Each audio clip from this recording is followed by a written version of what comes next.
Lee Greer was caught in the to catch a predator sting of Fort Myers, Florida. He was 31 years old at the time and believed that he was chatting to a 13-year-old girl. Over the course of this video, I'll review his chat with the perverted justice decoy and take a look at his confrontation with Chris Hansen at the Sting House. The commentary I provide on this situation is for entertainment purposes, but be warned, the content is verbally graphic. Viewer discretion is highly advised. To keep this video as family-friendly as possible, I won't be going through the chat log with a fine-tooth comb. If you're interested in the complete uncensored version of this video, you can find it over on Patreon. I greatly appreciate all the support over there. With that out of the way, let's dive on in. Right off the bat, Lee shows us all that he's well aware that conversing with a 13-year-old could land him in some trouble. He also appears to have forgotten his own age, and mentions that he's 28. 28 probably sounds a little better to a child than 31, I suspect. After learning that the decoy is feeling isolated from her friends following an argument, he opts to ignore the emotional complexities of the situation, and instead wonders whether she's had about 5 boyfriends by now. Very specific indeed, Mr. Predator. Mystery surrounds the man. When he's asked what it is he enjoys doing with his spare time, he says, playing pool, driving around, and certain things that he can't mention.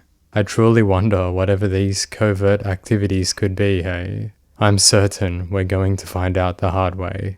The man chooses to withhold this information for now, but instead provides another detail about his person, a picture of himself, a window for the decoy to peek into and witness the blistering hunkiness of the creature she speaks with.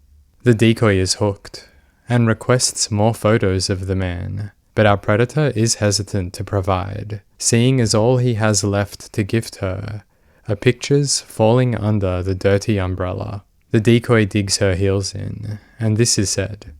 Let me see your pics, mister. Yeah, they're dirty. I'm not dumb, I got that. Okay, hold on a sec. I'll just take a sec. Okay. There it is. Wow. I don't know what to say, laugh out loud. Thank you. I guess you liked it then. I only seen one other one. Cool. I'm no expert or nothing, laugh out loud. I know. It's like 2 different colors. I didn't know they could be, laugh out loud. Yeah. Some ladies' things are different colors also. My word. Mr. Predator, 2 different colors, hey? I can only imagine what's going on there. I don't think I've really seen that before either myself. And before you get sending, that is by no means an invitation for anyone listening to send me a snap of your odd-colored groin. With the 2 establishing that they are interested in one another, discussion soon centers around her location and how long it would take the man to get there. He estimates around 2 hours driving.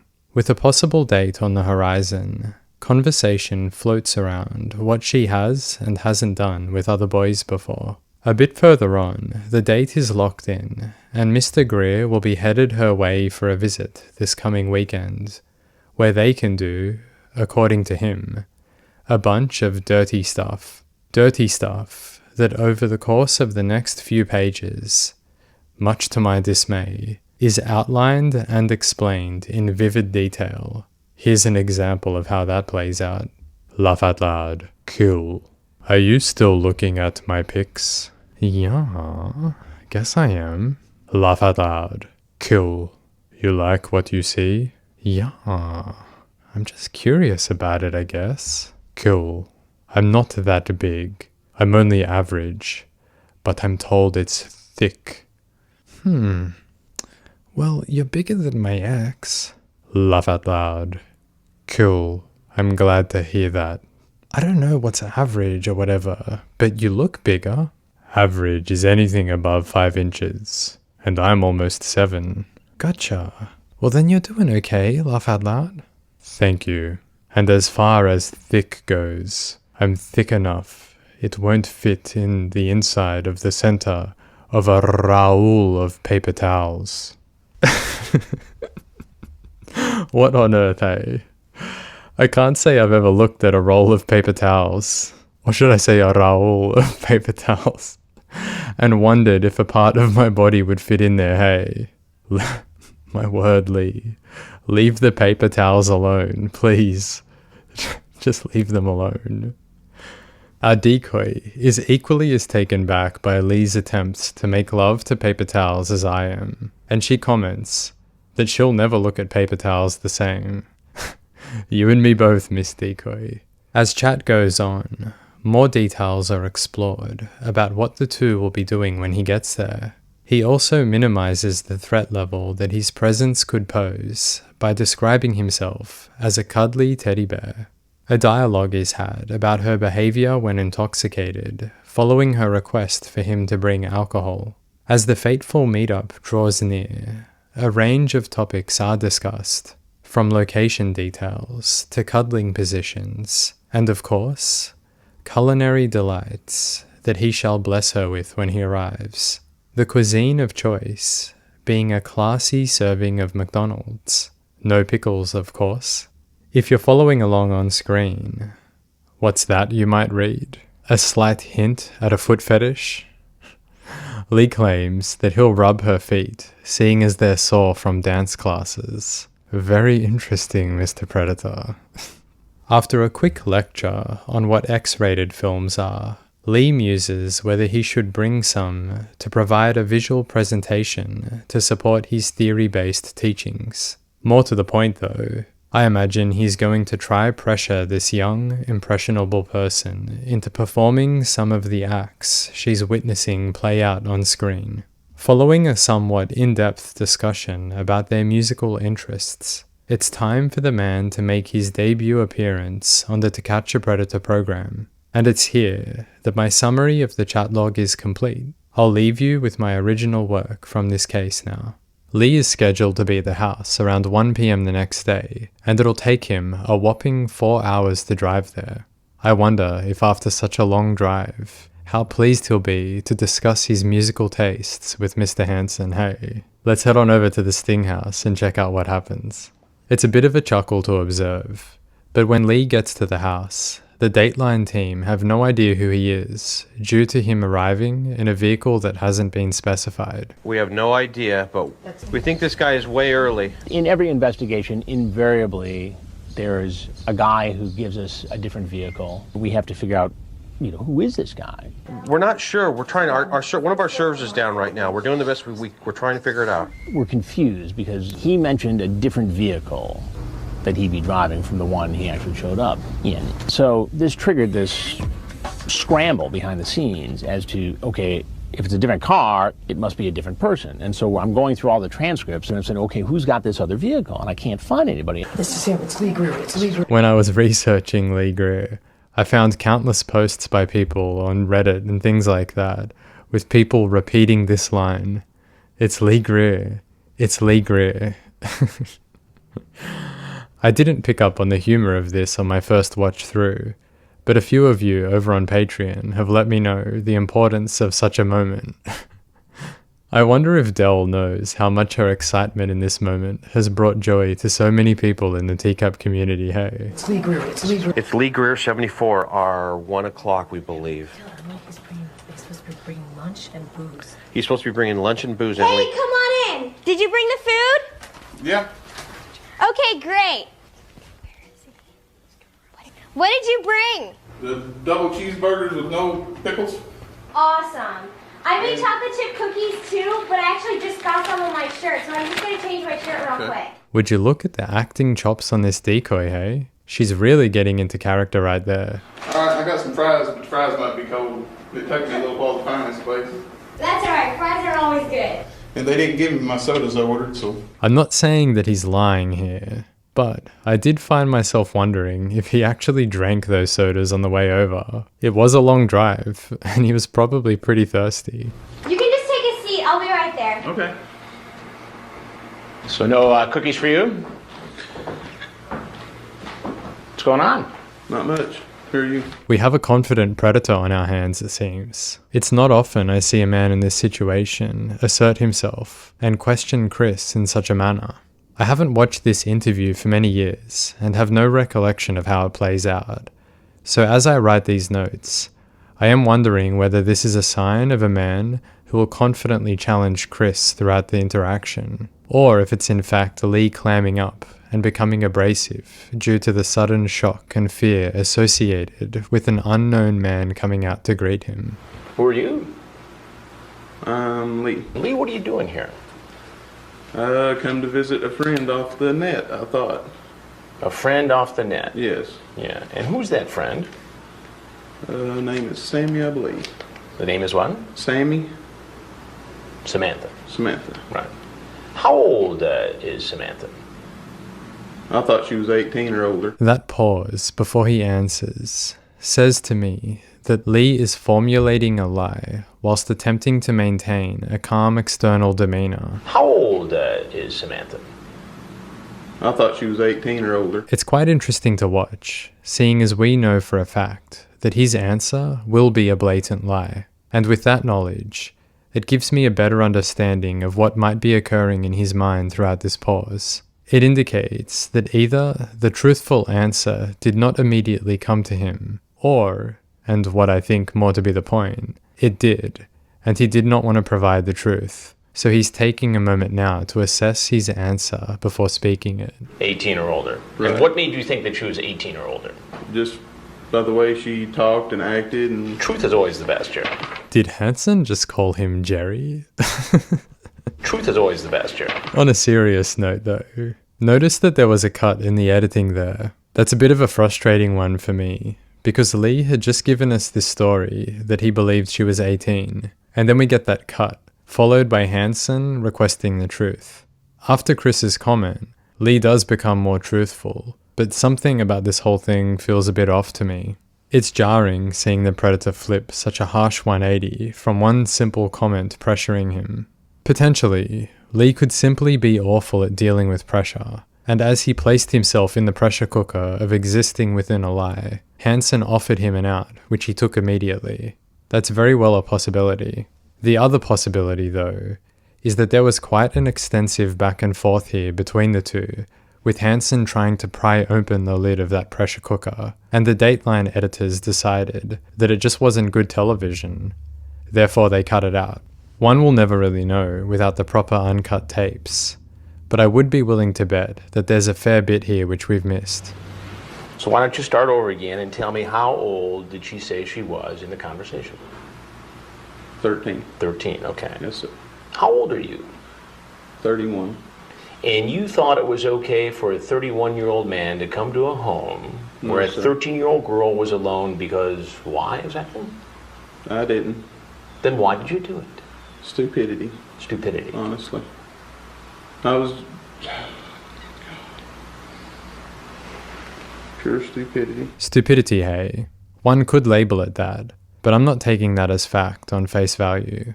I'm damn certain we could look back on our lives and think, well, that was a pretty stupid decision. How many stupid decisions have you made? For me, there's too many to count. And have any of them ever come even remotely close to predatory actions? I can confidently say no.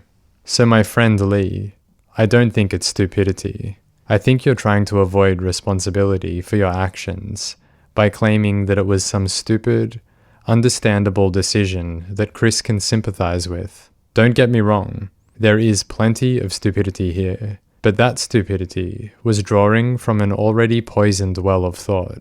And I say that confidently, seeing as researching this man revealed that he had actually attempted to groom 6 or so minors before this incident.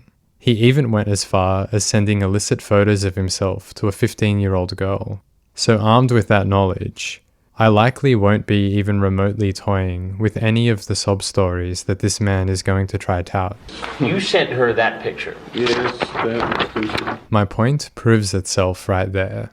Absolutely, sending that photo was stupid. But stupid doesn't equal an attraction to minors. Right? Yes. What does that say about your intent? Stupidity, honestly. stupidity. Right. And I told her they were dirty pictures and she wanted to see them, so I showed them. Ah yes, of course. The victim blaming comes up. It wouldn't be a proper stupidity defense without blaming the minor for all of this. So, because a 13-year-old girl says it's okay for you to do it. No, it's not, sir. No, sir. Are you married? Yes, sir. Well, that one came as a bit of a shock for me. I did not expect this man to be married at all, hey. He did not even slightly mention the possibility that he had a partner throughout the chat log. This says to me that he is very comfortable with not only his attraction to minors, but how he goes about engaging with that part of himself. Do you have children? No, sir. How's this going to go over at home? Not good. I'd really like for it not to go home. So he cares about his marriage. I actually don't have much analysis regarding that moment, but I do have a lot of questions. How does one have a marriage, which they seem to care about, but then find themselves chasing minors online for hookups? Does he love his wife and the companionship she brings to the table, but unfortunately finds himself unattracted to her due to her age and he being a preferential offender? Is he in some sort of emotionally confusing partnership with his wife, where he loves her, but also hates her? How long has he been doing this, chasing minors online? At what point in the marriage did he begin this behavior? And was it triggered by any difficulties within that marriage? These are just a few of the questions that immediately come to mind. Really, sir. Did you bring condoms today? There's some in the car. Just happen to be some in the glove box. No, I always have condoms anywhere I go because of diseases. Hanson's look here sums up my feelings on everything. You know how it is, when you're a man, minding your own damn business out on the streets, and those women, they force themselves onto you. Those women are voracious, and you gotta stay protected from the diseases that come with this all too common reality of being a man. Nonsense aside, with his argument here, if it is to be taken seriously, which it shouldn't be, the man is admitting that he frequently, or at least attempts to frequently, be unfaithful to his wife. Whatever way you look at this, it does not look good for our predator here. I always have them in my car with me. Is that your personal car or No, rental sir, car? that's the rental car. You had planned on staying the night. No, I was going to get a room tonight. That's what I told her on the net, that, I'd consider staying the night or whatever, but I wasn't. But there's talk about spending the night here. Yes, I know that. Did you pack a bag? No, sir. I got one little deal. It's got my underwear, it's got a new shirt, and I always wear my shorts twice because they're not dirty. And I got my PJs. Sounds like an overnight pack to me, hey. Sounds like you're all set. Got food, got condoms, got sleepwear, ready to spend the night. Get out of my head, Chris. I know what it sounds like. Well, there's a few things that you need to know. One is that I'm Chris Hansen with Dateline NBC. We're doing a story on adults meeting teens on the internet. Everything that you've done since you pulled up here has been recorded on camera. Oh, Lord. If there's anything you'd like to tell us further, we'd like to hear it. If not, you're obviously free to walk out that door you came in. Lee, you're free to go. Can you take your... Is my face going to be shown on TV? We haven't made any final decisions as to who's going to be in the story and who's not. And I just don't want my wife to find out. You know what troubles me about this? If Lee had it his way, this whole incident would have gotten no attention, and he would have returned home to his wife and pretended like nothing happened. Absolutely revolting, hey? I do wonder though, imagine he didn't get into trouble from law enforcement following this thing, and he goes home to his wife, pretends like he never met Chris Hansen, and prays that she doesn't see the program on air. Imagine if the Dateline program didn't become as popular as it was, and for whatever reason, his wife never saw the program. It eventually airs, and she doesn't see it, nor does anyone that knows him. So this little moment in time passes, and years follow. Now think about what sort of hell he would be living in, knowing that each passing day is another ticking time bomb, where his wife could find out about his horrible actions. How can one live like that? Did he really consider this was an option for his future? It really troubles me to think of how many situations are out there with people keeping these sort of things from their partners for years and years. Their partners going to bed with someone they trust, completely oblivious to the inner dark workings of that individual's mind. I understand, but I'm just being honest with you. We haven't decided who's in and who's not. I thank y'all, and sorry again. Okay. So that's Lee Greer, hey? His little thanks to Chris at the end there is yet another manipulative little trick people use when attempting to win the favor of someone who holds power over them. He's been informed that it is undecided whether his face will be shown, so he adopts the position of thankful, cordial friend, in the hope that when the footage gets to the cutting room table, Chris will look back on this and say, "Ah, shucks, you know what? That Lee guy wasn't so bad. Let's cut him a break." Unfortunately for Lee, that is absolutely not what happened. It's an interesting case study here. Based on the way this man both processed questions from Hansen and answered them, I would opine that he's quite intelligent and relatively confident when it comes to communicating with others verbally. Those traits combined with predatory intent is always a very dangerous mix. Something I learned when researching this man is that his brother is also in fact charged with offences related to stalking and soliciting minors online for sex. The predatory streak runs in the family, it would seem. Could have Lee and his brother discussed this with each other, egged each other on, and fueled each other's perversion? It makes me wonder what happened to these two men. Were they themselves assaulted as children, or is it just bad blood that courses through their veins? Thinking about his desperate pleas for his wife to not find out about this, it's clear that he lives two separate lives. His home life, with a marriage that he cares a lot about, and then the predator life, where he attempts to assault young teens. As mentioned earlier, seeing as he admits to doing this in the past, I believe he wouldn't have stopped here, and whatever happened in this house should the decoy have been real, he would have kept going and going, leaving a horrific trail of despair in his wake. When he was caught here, the man was actually on a business trip from Arkansas. He sat in his hotel room at night after work and tried to groom the child, pretending to her that he could be her boyfriend. He could be someone special to her, when in reality, what was going to happen was that he was going to come to her house, take advantage of her, and then vanish back to his home state, leaving her in a mess to pick up the pieces of what happened. I would argue that this is a common pattern for the man. Chris Hansen would say in his podcast many years after this sting that he believes Lee could have quite possibly been one of the more dangerous men he has caught. And I do agree. Lee's intelligence, mixed with his ability to lie under pressure, maintain a cordial attitude when confronted, and gently try to sway events into his favor, that alludes toward a more sinister picture. On the outside, he may present as someone who made a dopey mistake. He's a cuddly but stupid teddy bear, but do not be fooled. This man is a predator in every sense of the word.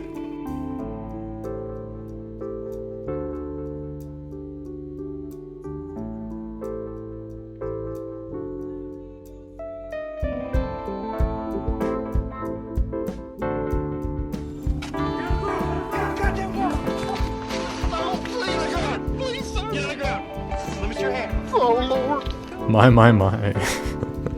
Holy moly. The police were taking no prisoners on this day, hey. Lee came dangerously close to attaining lawn-level infamy there, hey, with that "oh Lord." If he had chosen to say the word God instead of Lord, and pronounced that G with more of a C, I feel like we would have a predatory conspiracy on our hands. Something about that God Almighty directing these predators to do his awful bidding. Anyway, following this sting, he would be sentenced to 21 months in prison and 3 years on probation, as well as lifetime registration as a sex offender, likely due to his previous attempts to molest minors. He is classed as a Tier 3 sex offender in Arkansas, meaning he has a high risk for reoffending, and he has to update his status with law enforcement every 90 days for the rest of his life. One can only hope that his appearance on the To Catch a Predator program on this day put an end to his tirade of sexual nonsense